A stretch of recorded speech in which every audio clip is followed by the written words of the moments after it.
Hi, I'm Dr. Gemma, and welcome back to Cognitive, the Knitting Psychology podcast. Cheerfully and somewhat irregularly in business since 2008.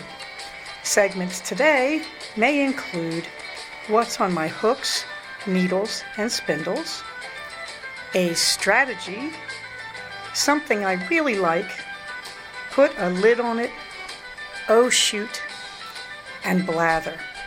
So sit back, put your feet up, pick up your knitting, crocheting, spinning, weaving, or dyeing, or any other yarny thing you're doing, and get ready to enjoy. Well, hi, it's Dr. Gemma, and welcome back to episode 30 of Cognitive.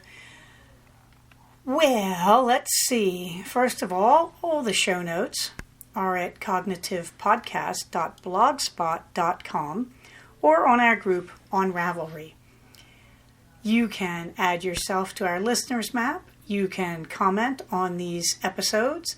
You can follow my amazingly, imaginatively named YouTube channel, Dr. spelled out Gemma, 2 words. And you can accept my thanks if you are doing any of these things. I want to point out in the warm thanks department, in fact, that I'm feeling grateful this week to both Knit and to an anonymous individual who shows up on PayPal as JT. Okay, JT, the whole name did show up, but I think I've seen the name before and I think I've messed it up before, and it was submitted anonymously, so I'm just going to go with the initials. But I wanted to thank you. Both of you gave me very generous helpings of coffee, and I really appreciate that. I really do. And JT, thanks for coming back for more, if you're who I think you are. And Knit, I miss the porch swing too. I really appreciated that. For those of you who don't know, last year during the pandemic, I was kind of going crazy from the politics. So I would go sit on the front porch swing and record live vlogs from my Instagram account. And I'm not even sure if I saved them. I think I saved some of them. Whether they're still there, I don't know. But it was a lot of fun. And the difference between the porch swing episodes and the podcast is I was a lot more openly political, I think. That's saying something, on the porch swing episodes. And I just had to do it. Things are so much more quiet now, although there are certainly good reasons to be politically active. So I felt that rather than going on with the porch swing, I wanted to try and get back to the podcast and put more focus on my craft work. This does not mean I am not political, but I'm not always talking about it as much. Now, at this point, any intelligent human would look at me and say, "Hey, Gemma, what's on your hooks and needles?" Well, roving rugs. I finished roving rug number 1, as I told you last time, and I put it in the washing machine, and it worked out great felting it. What I did was I knitted the center on an size 15 needles. They were too small, so that made me go to a crochet hook because I didn't have any bigger knitting needles. The crochet hook was a P, as in just perfect, thank you. And I knitted a square and then I crocheted around the edge. And it was much easier to crochet because the knitting needles were a little too small and the fabric was coming out very tight.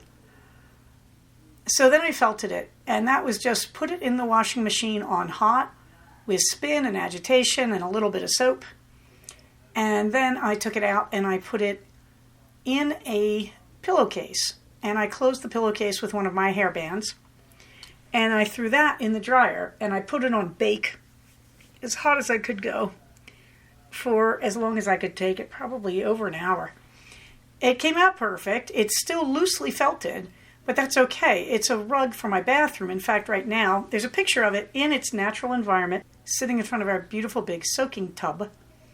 But actually, it's in front of my side of the sink in our double sink bathroom. I just love standing on this in front of the vanity while I brush my teeth. These things feel amazing, just amazing for your feet. So if you have leftover roving and it's too rough and you don't think it's going to make a nice yarn when you spin it, you really want to try this. It is really great, and I just can see these things all over the house. that they would go in the laundry room just while you're standing folding clothes, or when you're ironing, if those of you who still iron, or in front of your vanity in the bathroom, just to be a nice warm place to stand on a cold morning. These are very soft and just very luscious. Why in the pillowcase, you ask? I mean, when I put it in the dryer. Because the thing's going to shed little hairs everywhere, and I didn't want to light my house on fire and fill my dryer filter. So I put it in the pillowcase. I wasn't as worried about that in the washer. I was thinking that all the loose stuff would just rinse out when the basket of the washer emptied. I don't know. But that's why. Now, the first rug was experimental, so it was considerably smaller. Then I decided I wanted a big rug to go in front of my big tub. So I made it very wide, about 3 times the width of my lap. And then I ran out of the brown, which I knew would happen. So then I found this white. And the white was wonderful. It taught me a lot. It was very felted and tangled. And it was not the same diameter of roving tube that the brown had been. It was a little bit thicker. And it was all felted together. So I had to pick it apart, trying to reestablish the original path of the roving. And I would have loose bits of it everywhere, and it would tear a lot. And that's great. None of that matters. If your roving tube is too thick and you'd like it thinner, you just gently put your both hands on it and gently pull it apart until gently. Don't pull it totally apart so that it rips, although if it rips, no big deal. But you pull it until you get it to the thickness of tube of roving that you want. But what if it rips? No big deal. You just hold the ripped piece onto the end of the last piece and you treat it like it's solid and crochet away with it. It's really easy with a crochet hook that just grabs both pieces and you hold them together and you hook them in there. And it works just great. When you look at the finished rug, you cannot tell that the white was ripped into several pieces. What do you do when you have extra bits, like the tube is thin and then suddenly it gets thick? You can rip it and rebuild it to a thickness you like. You can hold the extra pieces tighter against the roving and again just grab it with your hook and go forward. The important thing is not to panic. Instead of giving up on the very felty stuff and saying, oh, when I pulled it apart, some of it looks thick and some of it looks thin, I just worked with it. And I'm so happy I did, because I know that Stashy Mama, I believe, gave me the brown roving. She gave me 2 huge bats of it. I clearly had over a pound of it. And I spun up one bat a long time ago and realized I don't want this coarse yarn. I really don't want to weave with it because I only have a scarf loom. I don't really want this. So I don't even know where I put it. It's probably sitting in my handspun stash. But fortunately, I found the other bags before I got stupid and spun them and started to knit and crochet with them, just treating them like very big fat yarn. I love this idea. I'm so happy with the rugs. Now, what happened to the second roving rug? Well, I'm putting it as finished. I should call it finished for now.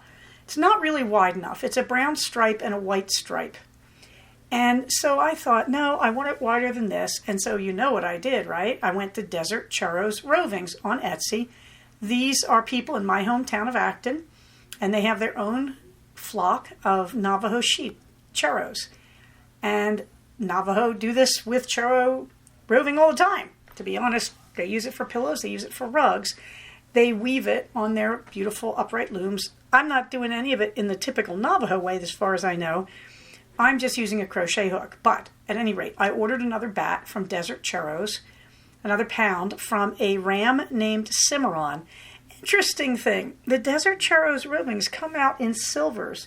When you look at the sheep, they look brownish, so that's kind of wonderful. Anyway, I spun a pound of a ewe named Sarah. Now I am going to just crochet straight with a pound from Cimarron. I believe that'll be enough. If it's not, I don't feel bad about ordering another pound and doing this, or finishing the second rug and going into a third. I love these rugs. Now, this is not cheap if you're going to go out and buy pounds of churro roving. Her prices at Desert Churros are very reasonable, let me tell you. $40 for a pound is what, $2 something an ounce? I mean, that's fine. Higher quality I've sold for as much as $6 an ounce. So it's a reasonable price, but you have to decide how big you you want your rug to be. This all started, remember, because I had lots of old roving sitting in my roving storage bin.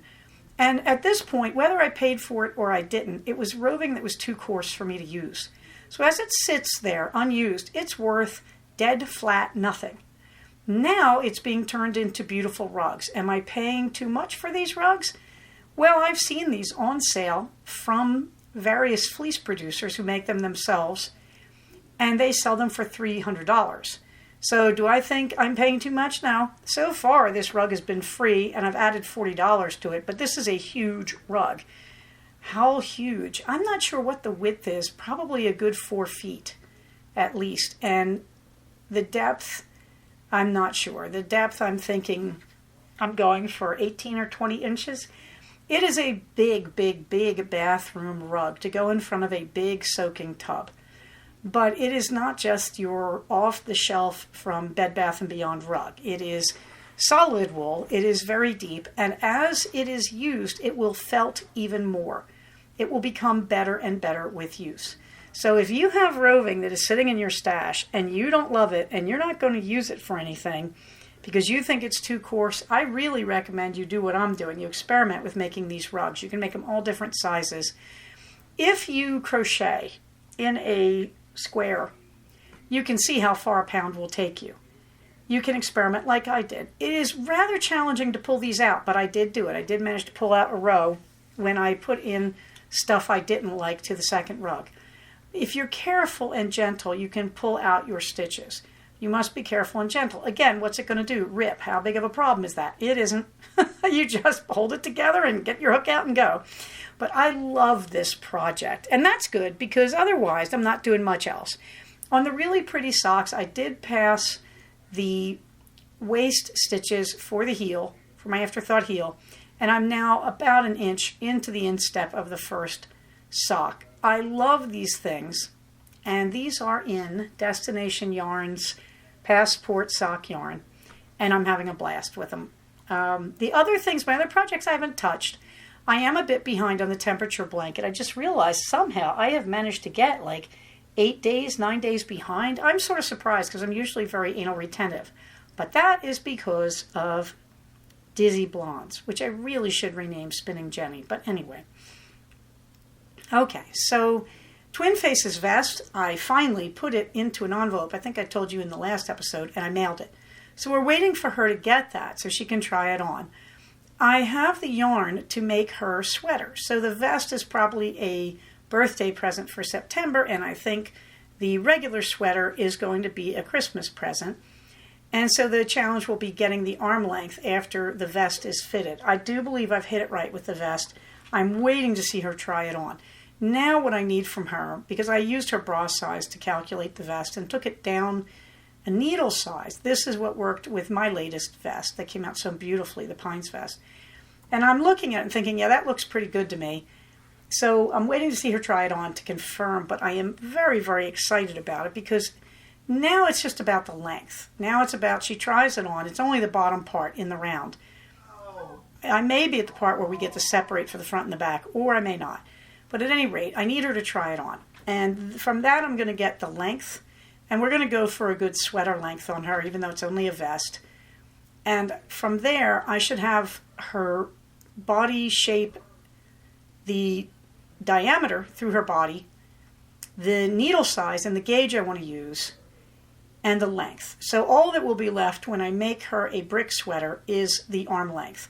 Yeah, I know, that's no small thing if you get it wrong, but again, I can just keep sending it to her with the arms equal length until we get to where she likes it. So I'm very excited because this is a kind of 2 sweaters in one. Once I get the vest done, I can certainly make her more vests. And I can certainly make her full-size sweaters now, except for the arm length. And once I get that, she can have a sweater every year, which she's very excited about. She keeps saying, but what happens if you get tired of knitting sweaters? Seriously? Seriously? Get tired of doing what? I mean, knitting sweaters, it's like knitting socks for me. Yahoo, miles of stockinette. That's all I ask out of life. Look, I'm going to say it to you plain. If you want to see the glorious and complicated sweaters, you also need to follow the Knitmore girls and 2 Knit Lit chicks. They do the real thing. Me, I am just happy to keep doing plain pullover sweaters. I say that now, but I do have 2 cardigans somewhere in the works that I'm going to do. And one is Afifa's beautiful cardigan in, sit down, I'm going to say it, sock yarn, something I swore I'd never do. And then one is a fade cardi in some amazing, amazing yarn from Dizzy Blonde Studios. So those are coming sooner or later, but I have a lot of plain sweaters I want to get through before I do those babies. Okay, so meanwhile, yes, I am still thinking about the Outpost sweater, and I am also looking at making another Agnes on the quick. When I make the Agnes, I don't put pockets in it because I just think it ruins the line of it. For me, the Agnes is a really nice looking pullover sweater in bulky yarn. I'm interested in Tin Can Knit's flax sweater because I just saw Doc Firewoman finished hers in this beautiful soft gray. And boy, does it look good on her. And she picked a really good yarn that has lovely stitch definition for those purled tops of the arms. It looks really handsome. But I'm not there yet. I am very happy right now looking at the Outpost and another Agnes. Hey, Gemma, what are you currently wearing of your knitwear? You know what I'm wearing right now? I'm wearing a coat of sweat. It's 90 degrees out. I am barefoot in my slide-on Crocs that are well perforated, and I am wearing a skirt that is obscenely short when I sit. You would not believe how much thigh I'm showing right now. That is a very satisfying thing when you're 60, by the way, to feel like you have great legs. 50 years of running, I really should. At any rate, and I'm wearing a t-shirt. It's 90 degrees out. And I have to admit this, I've started going to work like this. I've started really saying when I work in my study, I know I need to relocate to the back bedroom where it will be cooler when the summer gets hot. But right now, instead of wearing leggings or pants, I'm wearing skirts to work. And nobody can tell. They are seeing me from the waist up. So there you go. If you look at my notes, you will see that I stole a meme from iRock Knits. Corey has been putting up little knitting hints on her Instagram. I took the knitting rhyme because I'm actually teaching a patient how to knit on Zoom. It's really challenging. And so I stole the in through the front door, run around the back, out through the window, and off jumps Jack. I know it as in through the front door, around the back, out through the window, and off jumps Jack. Because I've now realized, teaching this kid who is all thumbs, that this is a really hard thing to learn, and that I too was all thumbs when I started. Because the knitting stitch, when you know what you're doing, it makes so much sense that you're just wrapping a loop around the neck of a loop from the previous row. But when you don't know what you're doing, this seems insane. I'm just saying. Okay, so I'm stealing that and posting it so you all can enjoy it, but I'm really going to use it to help teach this poor kid.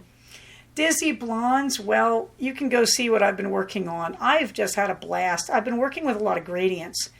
Now, the first picture is 4 skeins that are not gradients.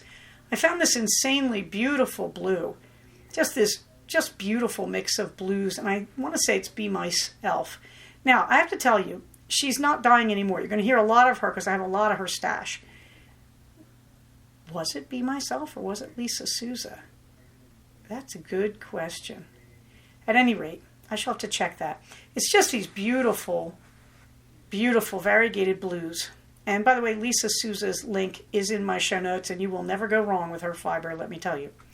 So then also, I had this very weird bag of mismatched stuff that I bought for like $4 at a random yarn event down, I think in Orange County. Not Torrance, if that's what y'all are thinking. And it was just junk, and somebody put it all together in a bag. So I kept it in a bag, and I just spun through it. So I ended up with this long raw silk, that had nubs and everything, followed by this very normal, coarse blue wool that I suspect was dyed very coarse fin or something. And then the next thing was this kind of stringy black stuff that came out looking a lot like the raw silk with nups all over it. Anyway, so I just did it. And then I took the pink part, which was sticking out on the outside of the bobbin, and I plied it against the leftover of those gradient blues because I had triple plied the gradient blues, and I got a huge amount, like 300 yards in what I believe is a worsted weight. I haven't used my wraps per inch chart to check. And then I had some left over, so I treated it as a double ply against the pink silk, and it came out very nice. The rest of it was sitting on a bobbin, and it accidentally, got stuck into a washing machine between towels. I didn't know it was there. So the really weird stuff on the top in that picture, the 4 bobbins, is now history. But the other 3 bobbins that are beautiful are in great shape. Then I went to some gradient blues from Be Mice Elf that I had. She, as you can see from the label, she had never even labeled it. I believe it's a BFL. It could be a merino. It's pretty soft, but it's not ultra soft. Anyway, as you can see in the picture on the left, I first did singles. What I did was I divided each of the, how many were there? I think 5 mini braids. I divided each into thirds. And I took 3 separate bobbins, and I started with the lightest on each bobbin, and then went through each color till I got to the darkest. And then I applied them against each other. And I came up with this insanely beautiful gradient. Good heavens, I've got a lot of it. I'm trying to think how much I have. I have, over 300 yards. I thought it was going to come out as a worsted weight. I washed it this morning. Actually, I think it may be a sport weight. Either way, 300 yards is respectable. I could make socks out of that easily. It is a hand wash, so I probably won't make socks out of it. I'm thinking it might be an insanely beautiful crocheted hip scarf, a la the Lion brand country cotton scarf that I used to crochet that I love so much. I usually do those in a string, and it takes a lot more than 300 yards, but I'm thinking in a sport. Anyway, I'm looking at that and thinking, what a fantastic shawl it would make. And then there's silk. I found more gradients, this time from Greenwood Fiberworks, which I know I bought at Stitches West. And I bought several gradients from her. This one is nothing but silk. And it's gradient pinks. It's called Victoria. It's the name of the colorway. I started with the lightest braid. There are 5 mini braids. And I spun it very tight and fast. And it's just gorgeous. It's just silvery with a breath of pink, although it also gives a slight impression of bronze in the single. Anyway, I went through the first 2.5 mini braids of roving and then said, I've got a lot here. And then said, what am I going to do with it? Because originally I thought, well, I'll just triple ply it by chain plying it. And then I just looked at it and said, that's going to come out really hard and really uneven and really unlovable. I'm not used to chain plying well enough that I want to use an expensive silk.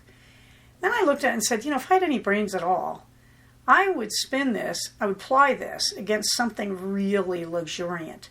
And that's when I realized I've got about 2 pounds of black alpaca from my own late lamented alpaca Summer, who gave the best fiber, let me tell you. Like, you could make underwear out of it, next to the Skin Soft. And I found myself looking at this stuff and thinking, I should take the light end of the gradient and spin it against, or apply it against that black from Summer. And then, as a 3-ply, and then I should take the dark part and I should ply it in a 3-ply against this beautiful white merino I have. And I have a lot of it. So I'm thinking I'm going to get these 2 insanely beautiful high-end yarns, one with alpaca and with extremely soft alpaca and silk, and the other one with merino, very good quality merino and silk. And I'm thinking, and then I could put them together, starting with the light end on the black and then fading to the dark end. Yeah, this could be sensational. So I'm working on that. So we're pretty happy over here in Dizzy Blondes. I am spinning like crazy, all on my electric eel 6-wheel, which I simply adore. On to the strategy. Let's talk about distress tolerance for a change. Har, har, har. Okay, it's not a change. I want to talk about what is probably my single favorite strategy of all time. This is what we call urge surfing. When people come to therapy, they frequently tell me what they can't do. I can't control my depression. I can't manage my thinking. I can't feel better. And they also say, I can't stop using drugs, or I can't stop cutting myself, or whatever. I know, none of you are this extreme. But I always use the extreme as examples because it makes things more clear. All right.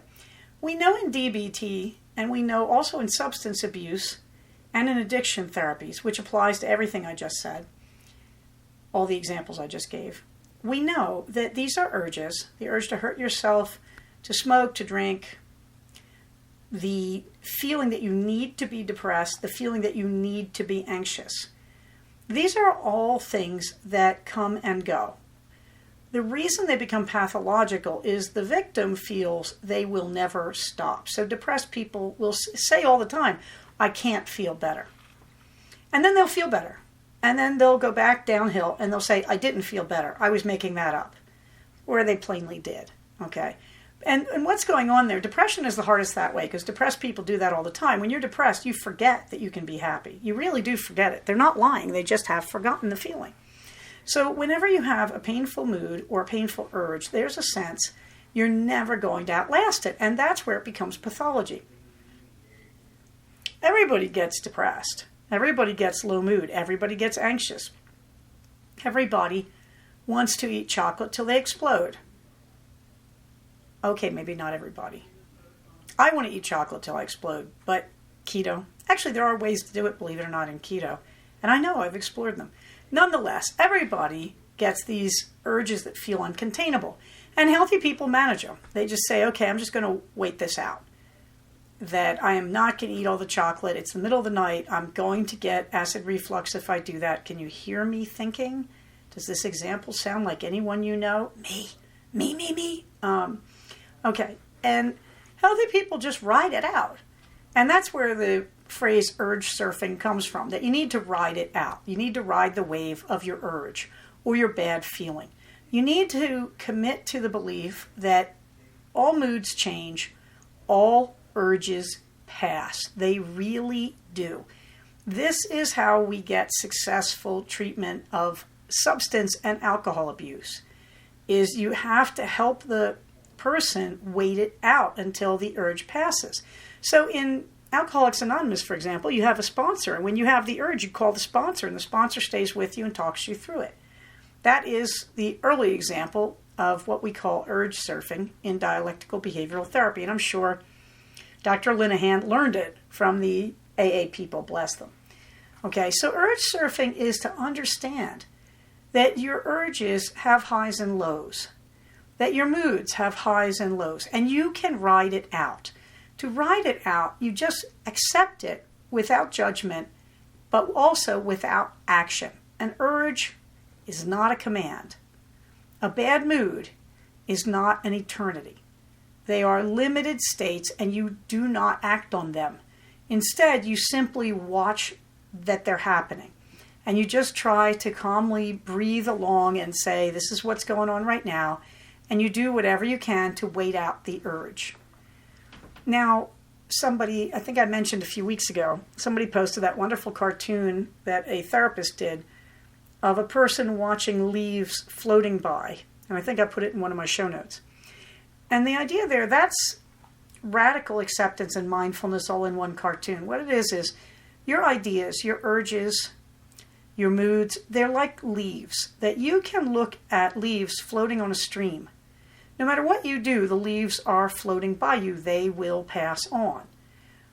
So if you stare intensely at one leaf, you forget that. You get all wrapped up in that leaf. But it is still moving and leaving you. Oh, what a horrible pun. So the goal in mindfulness is that you can stand back and see all your thoughts like leaves on a stream flowing by you.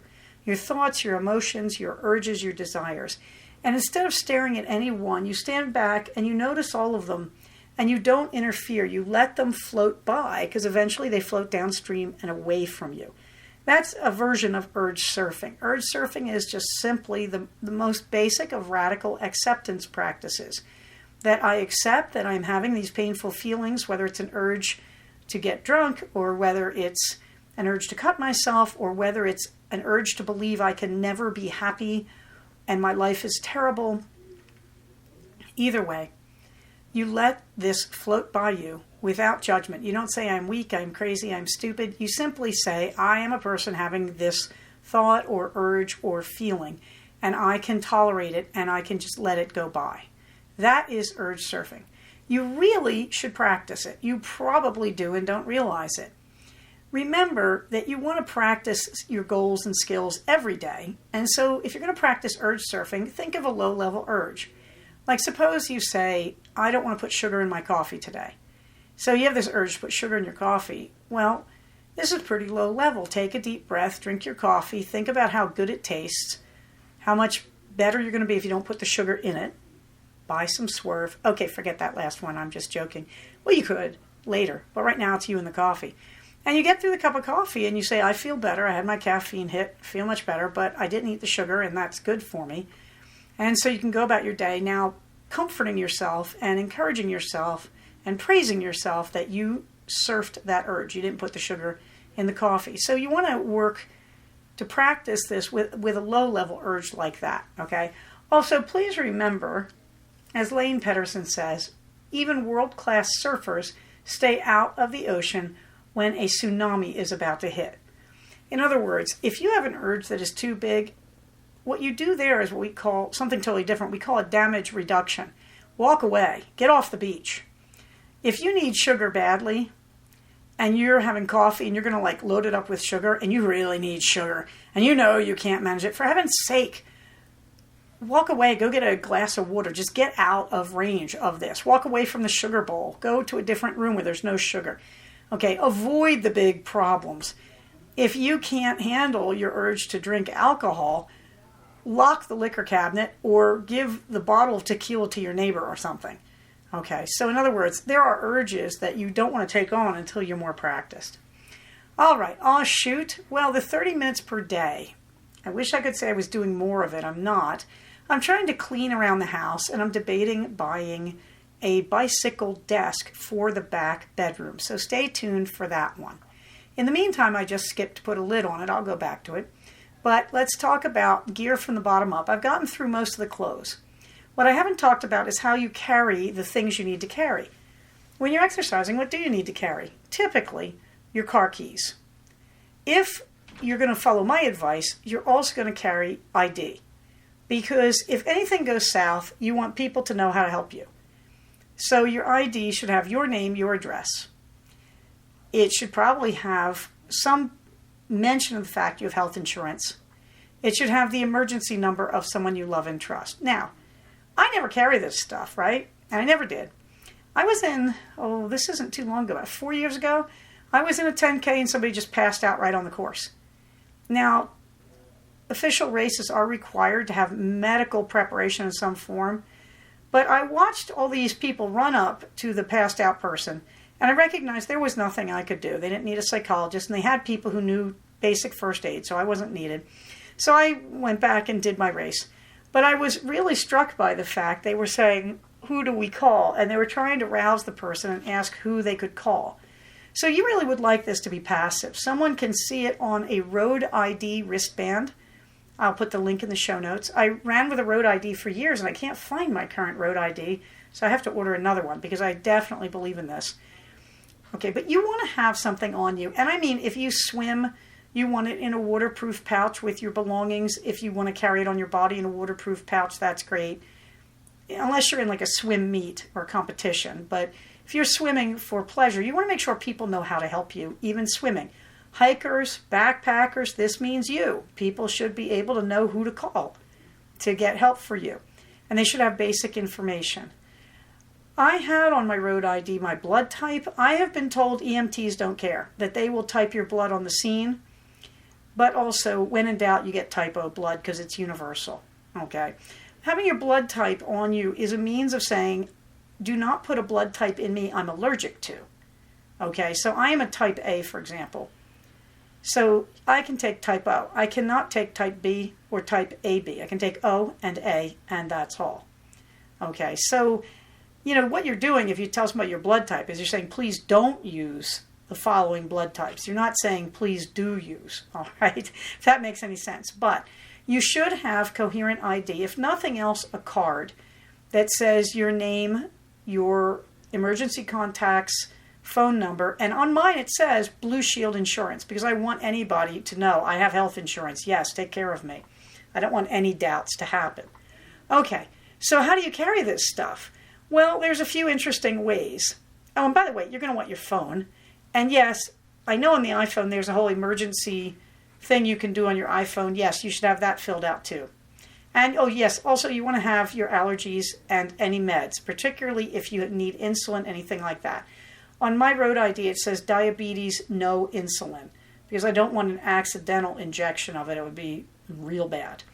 Okay, so what do I carry all this in? Well, ID, I just went for a road ID, and I highly recommend it. If nothing else, you write it on a piece of paper and you put it in one of your pouches, preferably in a waterproof Ziploc bag just to be safe. Or you could laminate it.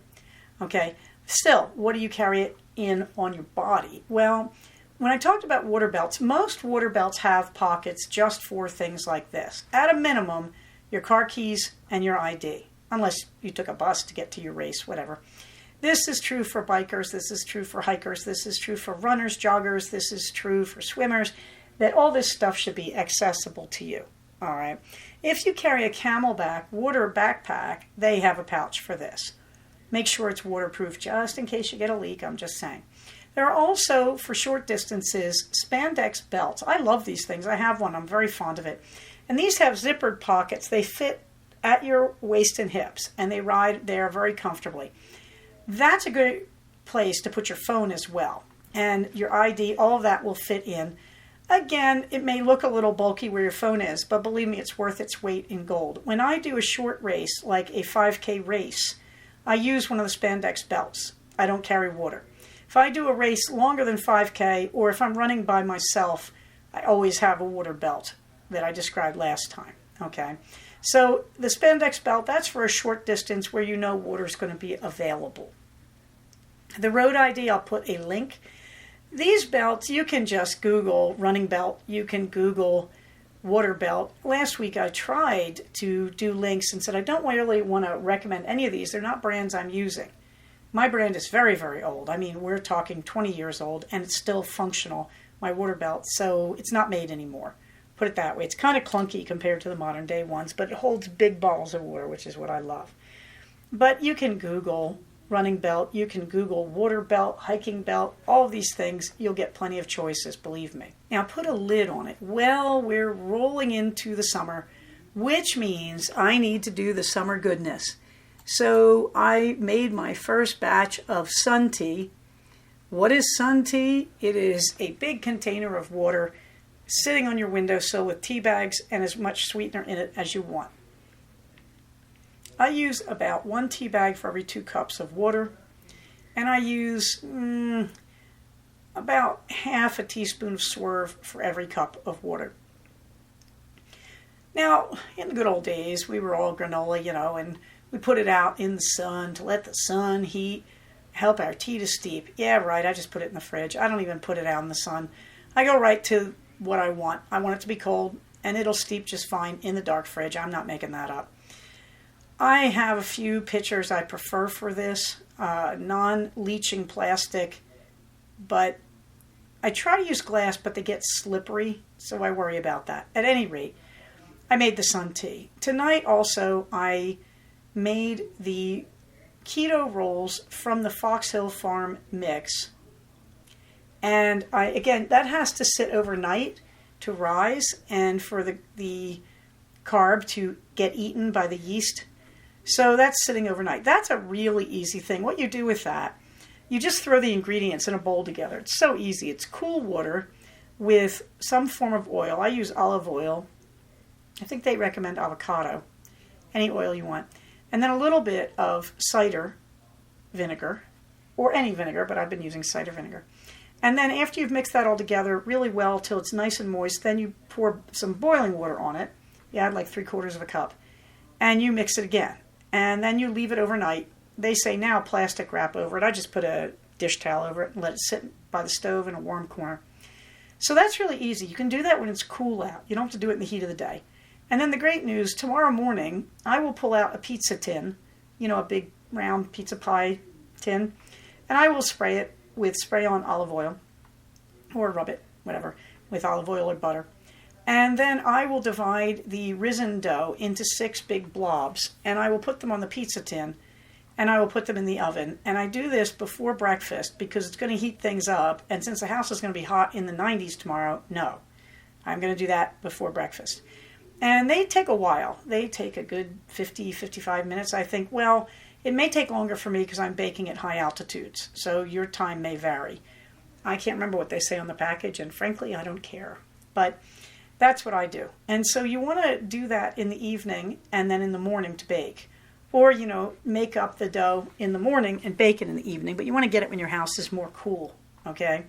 So there's that, the buns, the sun tea, and then, of course, there's hard-boiled eggs in the Itaki steamer.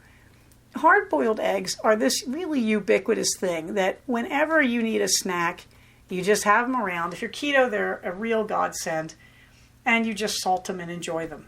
Peel them, salt them, and enjoy them, okay?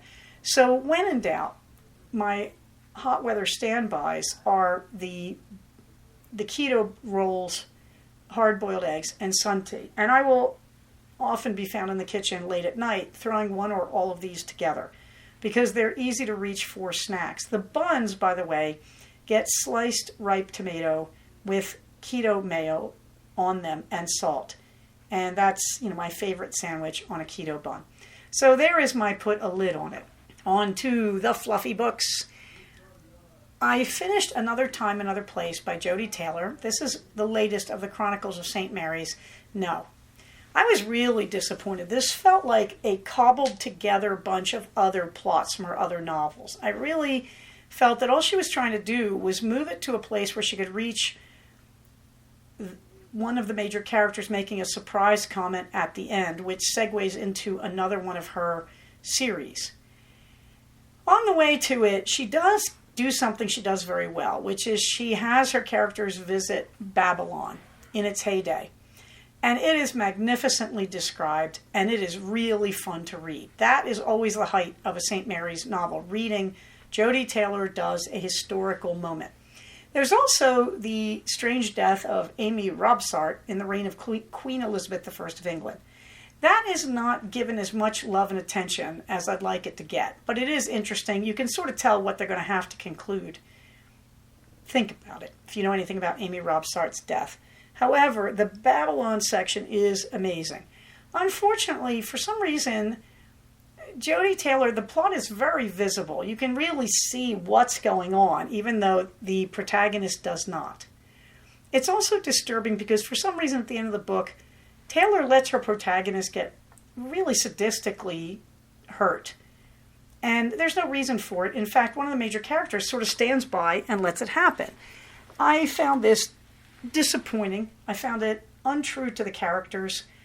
I don't know what she was thinking, if she thought there just hadn't been enough suffering or what. So I was really let down by the ending of Another Time, Another Place.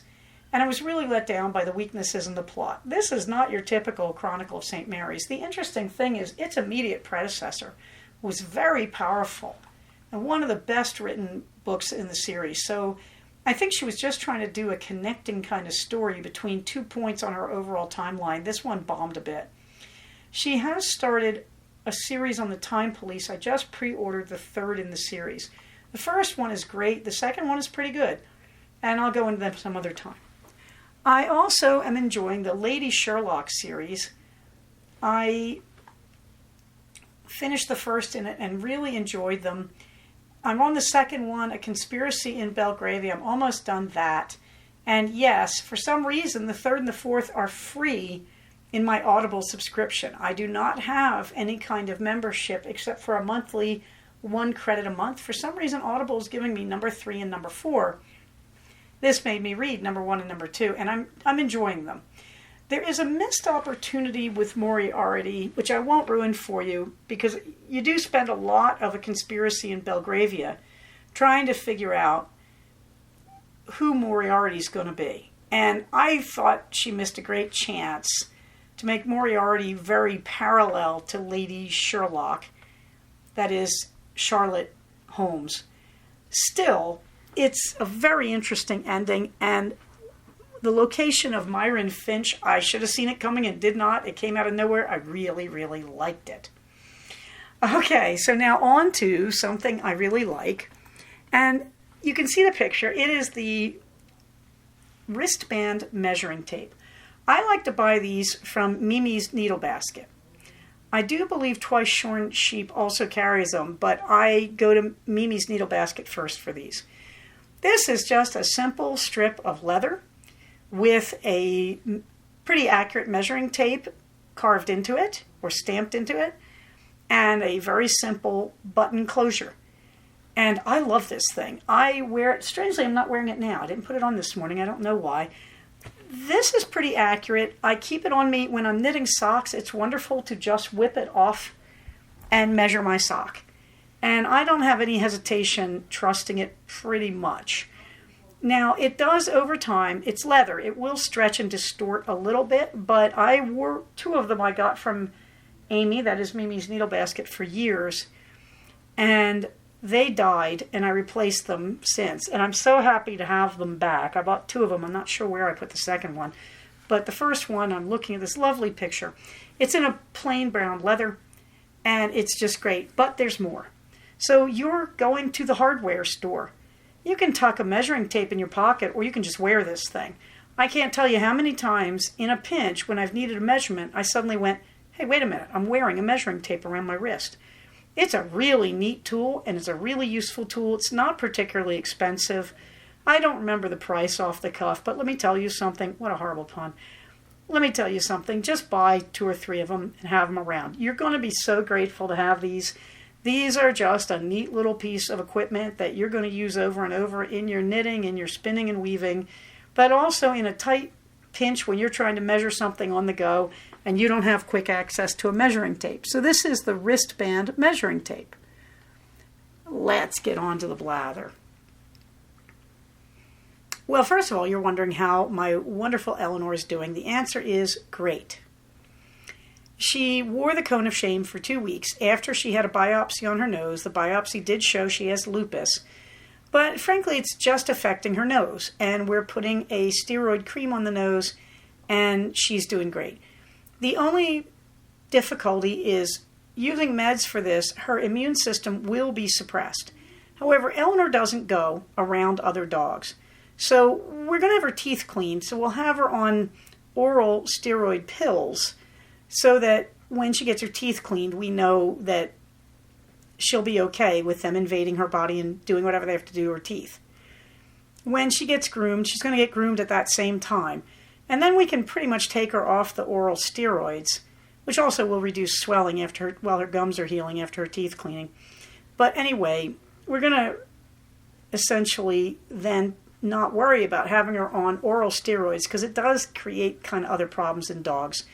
We'll see how she does. I mean, if she's okay on them, we may leave them on the schedule.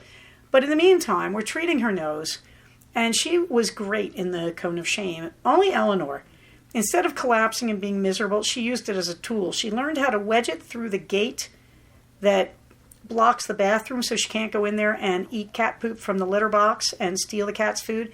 Yeah, well, without the cone, she can't break through the gate. With the cone, yes, she can. She uses it as a tool. You just have to see it. I should have filmed it. She just managed to fit her head through the bars in a way she shouldn't be able to because the cone compressed on either side of her face gave her a low coefficient of friction and she could slide through. You just have to see it to believe it. Every other dog gets depressed when you put them in the cone of shame. Eleanor uses it as a tool. She's doing great. Once we took it off, I took it off in the parking lot of the vet's. Immediately, she got into the car and fell asleep on the bench. And she came home and slept like the dead in our sole remaining crate in the dining room. She was so happy to just nap for about 12 hours. And then she is her own happy self again. The Blue Poppy package from Etsy has landed. Blue Poppy does these really nice organic ingredient bathroom cleanser type things. And they do these wonderful toilet bombs. You put them in the toilet and they fizz, and they don't put anything nasty in your septic tank. You know, it's all organic stuff and scent, essential oil. And then you brush out the toilet. So you deodorize the bathroom beautifully. It does not smell like chemicals. And then you get a clean toilet. And it's a good moment. You know, I put it in, I flush, then I put it in and let it fizz. And while I'm doing that, I wipe around the whole toilet and all that. And then once it's had a chance to fizz and stops fizzing, I brush out the bowl. It's a really nice way to clean the toilets once a week. that, in other words, I can't afford to use them every day or anything, but it's a nice way to deodorize things once a week. I really, really enjoy those Blue Poppy toilet bombs. With that, I got more of the shower steamers that I told you about previously. They're a bit of a pricey luxury. They're not that expensive, but, you can't use them every day. But they last for about 2 showers, and I love stepping into a hot shower to the smell of fizzy peach or fizzy raspberry. Blue Poppy, by the way, I cleaned her out of those things, and she shut down her shop with a note saying she'll be back as soon as she restocks. So there you go. I did it. Blame it on me. And also, I got hacked last week. This was insidious. I use mostly the Apple iOS system. I am looking at my notes on a DOS laptop. I use that for some of my older notes. It stores notes really well, and it interacts with my private cloud. I have my own server. Okay, so that DOS works better with that stuff than iOS. iOS is much more temperamental. However, for zooming with my patients and dictating notes, I'm currently using iOS. All right, so that means I have 2 full-size iPads. I have an iPad mini. That's my pet and my darling. I take it into the bedroom every night, and I play my Calm stuff from my Calm app on it. And I have an iPhone. I have the SE. The cheapest I could get, but with as much memory as I could put on it for various reasons. All right. So I'm in the bedroom on the mini, the iPad mini, and it rings. It's connected to the phone. And I see a number I don't recognize. I am very religious that if you mean anything to me in any respect, I will make you an entry in my contacts. And I never pick up my phone unless I know who's calling. Rule of thumb. So glad. All right, so I get this number from my local area code, but it's not identified. And I don't pick up caller ID unknown. I don't pick those guys up at all. You can leave a voice message. So I get the choice of I can pick it up, or I can send one of those text messages that are pre-programmed into the iPhone. So I hit the I'll call you later, or I'm at work and I'm busy, something like that. Immediately I get a big triangle on my screen with an exclamation point in the middle of it that says, "You've been hacked." And I said, "I certainly have, because that's not something Apple would send me." And it corrupted my calendar. First, I saw the calendar try to open, and this is before I opened the phone, mind you. This is all just, my phone is just sitting there without me having entered my code to unlock it. It's just a locked phone, and I'm getting all this stuff. First, it comes from my calendar. Then I see it come from Calm. I see a sign from the Calm app, and it's the same exclamation point, "You've been hacked." I said, "Oh no." So at this point, it's like, okay, I've been hacked. I open the mini, and I open the calendar, and it is unreadable and covered with these red notices as "You've been hacked, press this link, you've been hacked." I'm like, yeah, over my dead body. So at this point, I put it on airplane, so it was cut off from phone function, and then I also cut it off from my Wi-Fi. I turned off the Wi-Fi, okay? I went and I looked at my regular iPhone and my other iPads. They were absolutely fine, completely unhacked. So I decided I have to scrub the mini, just erase everything. That was hard to do because I have so much stuff on there I loved, right? Except I forgot. This is why you have an Apple phone. First, I disconnected my iPhone and my regular iPads from everything. I cut them off phone function. I cut them off Wi-Fi. Then I turned on the mini. I connected it. First of all, I tried to scrub it and it said, no, you have to connect to Apple to do that. You have to use your Apple password. I thought, sure. Okay, but everything else was turned off. So I connected the mini to my Apple account. It erased it totally. Half an hour later, you would never have known any of this happened. Half an hour later, the mini had everything back, including all its pictures, because I keep it plugged in all night while I'm playing the Calm app all night. I'm playing ambient noise, ocean waves in the background. So the thing is backed up to the max in the iCloud. So it was wonderful. Everything came back. I lost simply nothing. And when it was back and looking functional, I reconnected everything else. Everything has been fine ever since. And that phone call, they keep trying to call me. How did they do it? I texted them, and that was enough. Does that sound possible to you? It didn't sound possible to me. I'll tell you straight up front. It happened. I don't know how to explain it. Why did it not get spread to my other iOS tools? Well, a couple possible reasons. One, they're not within direct transmission of each other.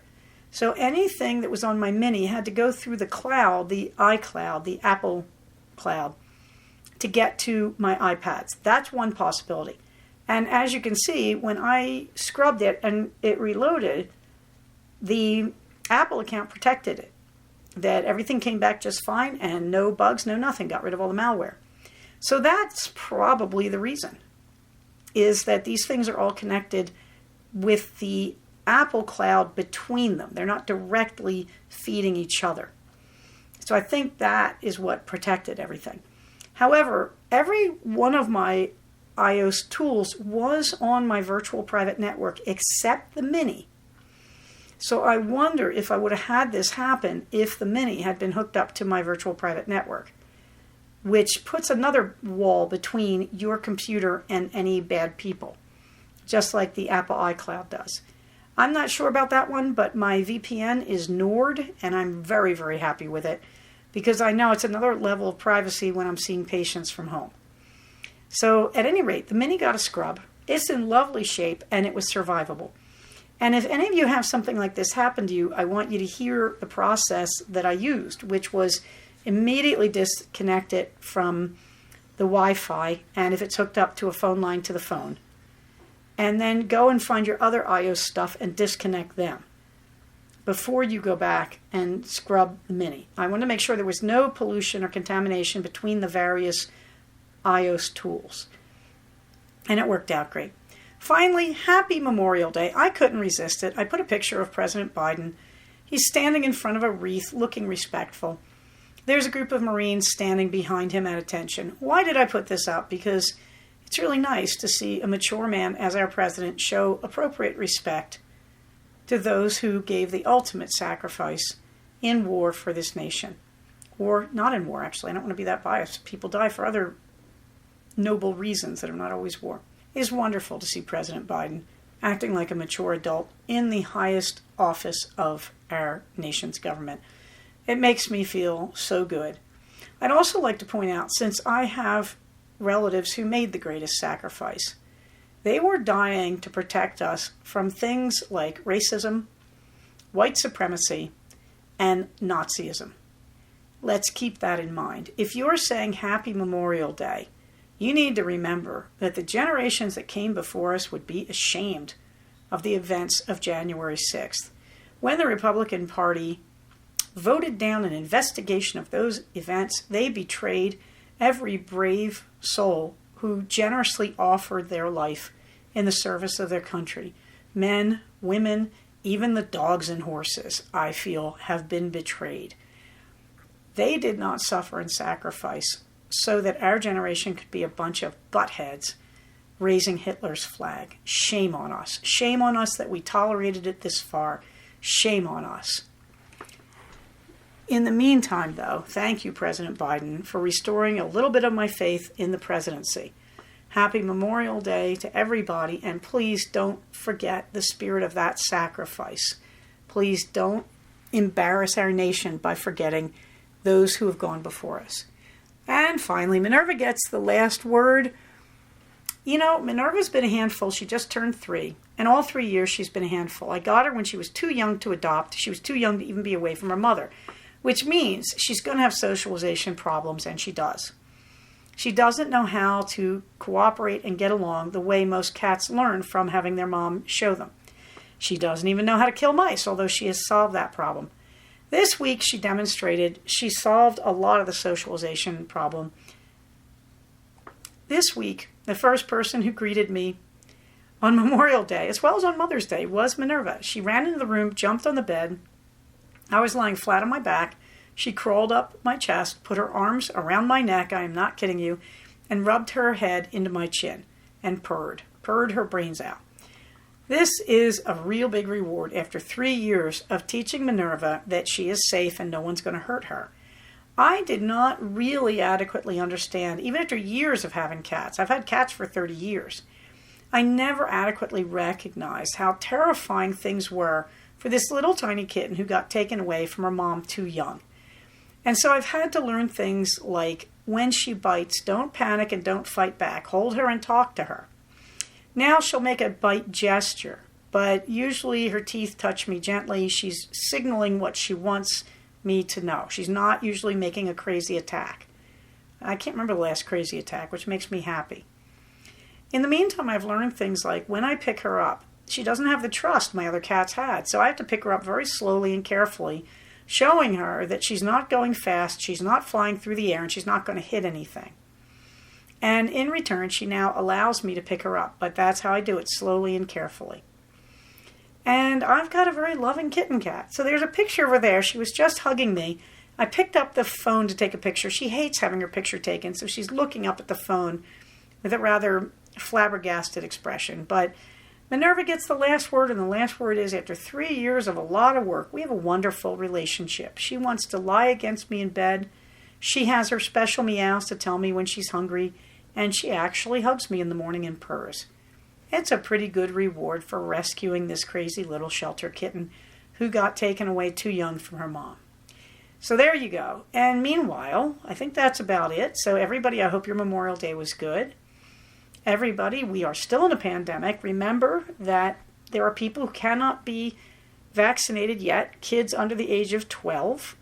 People who have a serious chronic illness may not be able to get vaccinated. And then, of course, the children of all those imbeciles who think they shouldn't have to get vaccinated. Please remember to have compassion for those people. Keep your mask on in public where you're with other people. We're still wearing masks. We're still washing our hands. We're still socially distancing, because it's really important to remember that at the end of the day, we're all going to try to take care of each other and stay safe. I'll talk to you soon. Bye-bye. So we have come to the end of another episode of Cognitive. Please do not use this podcast to diagnose yourself. If you think you are having a mental health problem, please contact a licensed mental health professional. Show notes for these episodes can be found at cognitivepodcast, all one word, .blogspot.com. Episodes can be found at iTunes under the name Cognitive Podcast, but also can be found posted next to the show notes on the Blogspot page. Thank you so much for listening. Everybody, stay safe, take care of each other, and I'll talk to you soon. Bye-bye.